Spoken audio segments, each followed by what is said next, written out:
প্রিয় দর্শক, বিশ্বকাপ শেষ হয়েছে, দীর্ঘ বিরতির পর ফিরেছে ইউরোপের টপ ফুটবল লিগগুলো। শুরু হয়েছে ইংলিশ প্রিমিয়ার লিগ, শেষ হয়েছে ইংলিশ প্রিমিয়ার লিগের প্রথম সপ্তাহের খেলা। চলুন আজকে আমরা আলোচনা করি প্রিমিয়ার লিগের প্রথম সপ্তাহের ম্যাচগুলো নিয়ে। কোন দল শীর্ষস্থানে রয়েছে, কোন দল কেমন করলো, কিংবা কাদের শুরু হয়েছে বিসমিল্লাহ গলত দিয়ে। ইংলিশ প্রিমিয়ার লিগের প্রথম সপ্তাহ শেষে টেবিলের শীর্ষস্থানে রয়েছে ব্রাইটন, সেকেন্ড থার্ড পজিশনে যথাক্রমে রয়েছে ব্রেন্টফোর্ড, আর্সেনাল, এরপর হাল city, Everton, Chelsea, Ipswich town, man city. সবারই আসলে পয়েন্ট 3। ইংলিশ প্রিমিয়ার লিগের প্রথম সপ্তাহে একটি মাত্র ম্যাচই ড্র হয়েছে, লিভারপুল এবং নিউক্যাসলের এই ম্যাচটি শেষ মুহূর্তে ডোমিনিক সোবোসলাইয়ের পেনাল্টিতে ম্যাচটি ড্র করতে সমর্থ হয়েছে অলরেডরা। গত মৌসুমের চ্যাম্পিয়ন দল আর্সেনাল, তারাও কিন্তু তাদের প্রথম ম্যাচে জয় পেয়েছে। 3-0 গোলে তারা কভেন্ট্রি সিটিকে হারিয়েছে। কভেন্ট্রি সিটি 25 বছর পর প্রিমিয়ার লিগে এসে কিন্তু তাদের শুরুটা ভালো হয়নি, যদিও তারা সামনে এসে পড়েছে প্রিমিয়ার লিগের বর্তমান চ্যাম্পিয়নদের। সেই ম্যাচে গোল পেয়েছেন কাই হাভার্টস, বুকায়ো সাকা, মার্তিন ওদেগার্ড। প্রথম সপ্তাহের ম্যাচে আসলে ধাক্কা খেলো কারা? ধাক্কা খাওয়ার তালিকার কথা যদি বলতে হয়, প্রথমেই আসবে ম্যানচেস্টার ইউনাইটেডের কথা। ম্যানচেস্টার ইউনাইটেড গত প্রিমিয়ার লিগে কিন্তু দুর্দান্ত খেলেছে, আসলে তুলনামূলকভাবে বলতে হচ্ছে দুর্দান্ত।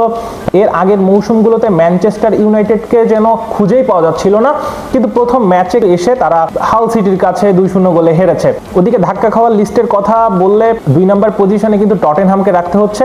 টটেনহাম তাদের প্রথম ম্যাচে কিন্তু 3-0 গোলে হেরেছে ব্রেন্টফোর্ডের কাছে। যদিও এই মৌসুমের দল বদলে বেশ খরুচে ছিল, সবচেয়ে বেশি খরুচে ছিল চেলসির পরের অবস্থানই কিন্তু টটেনহামের ছিল, যদিও টটেনহাম কিন্তু তাদের নিজেদের প্রথম ম্যাচে জয় লাভ করতে পারেনি। ম্যানচেস্টার সিটির কথা বললে, ম্যানচেস্টার সিটি এবং এফসি বোর্নমাউথের খেলায় 2-1 গোলে কিন্তু ম্যানচেস্টার সিটি জয় পেয়েছে। ম্যানচেস্টার সিটি তাদের এই মৌসুমে কয়েকজন গুরুত্বপূর্ণ ফুটবলারকে ছাড়াই শুরু করেছে। এই তালিকা যদি আপনি দেখেন, সবার প্রথমে আসবে রদ্রির নাম। বিশ্বকাপ জিতিয়েছেন স্পেনকে, সেই রদ্রি বার্সেলোনায় পাড়ি জমিয়েছেন। রদ্রির জায়গাটা আসলে কিভাবে পূরণ হবে সেটি নিয়ে আলোচনা হচ্ছিল। টটেনহামে পাড়ি জমিয়েছেন স্যাভিনিও, ওমর মারমুশ। এছাড়া রিয়াল মাদ্রিদে পাড়ি জমিয়েছেন বার্নার্দো সিলভা। তারপরেও কিন্তু এফসি বোর্নমাউথের সাথে জয় পেয়েছে। সবচেয়ে চমকপ্রদ ম্যাচ যেটি হয়েছে ফুলহ্যাম এবং চেলসি। 2 ডাগ আউটে 2 ম্যানেজার ছিলেন, যারা আসলে একসাথে মাদ্রিদের হয়ে খেলেছেন, স্পেনের হয়ে খেলেছেন, স্পেনের হয়ে বিশ্বকাপও জয় করেছেন। বলছি চেলসির কোচ শাবি আলোনসো এবং ফুলহ্যামের কোচ আরবেওলা। দুজনই রিসেন্টলি মাদ্রিদের ডাগ আউট সামলেছেন। এরপরে চেলসিতে পাড়ি জমান শাবি, অন্যদিকে ফুলহ্যাম দলে নেয় আরবেওলাকে। দুজনেরই প্রথম ম্যাচ ছিল প্রিমিয়ার লিগ এবং দুজনই ছিলেন মুখোমুখি। সেই মুখোমুখি লড়াই শেষ হাসি হেসেছে শাবি আলোনসো।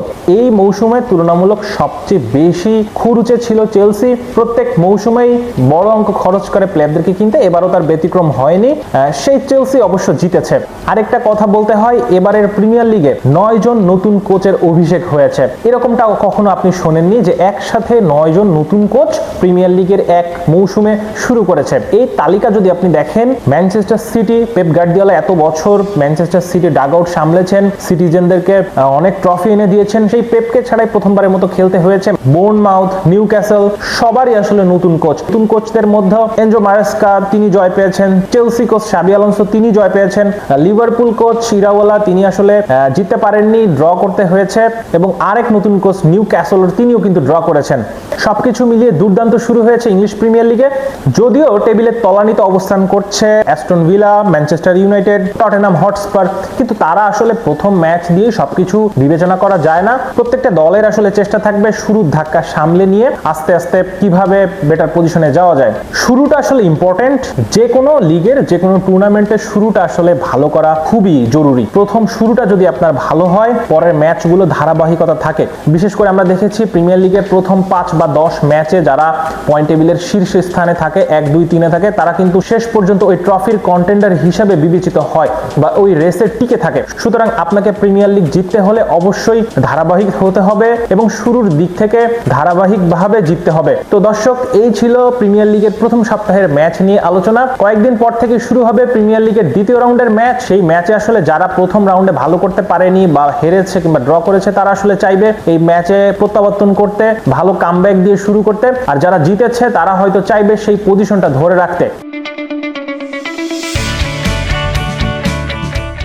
আলিফ খন্দকার, 71।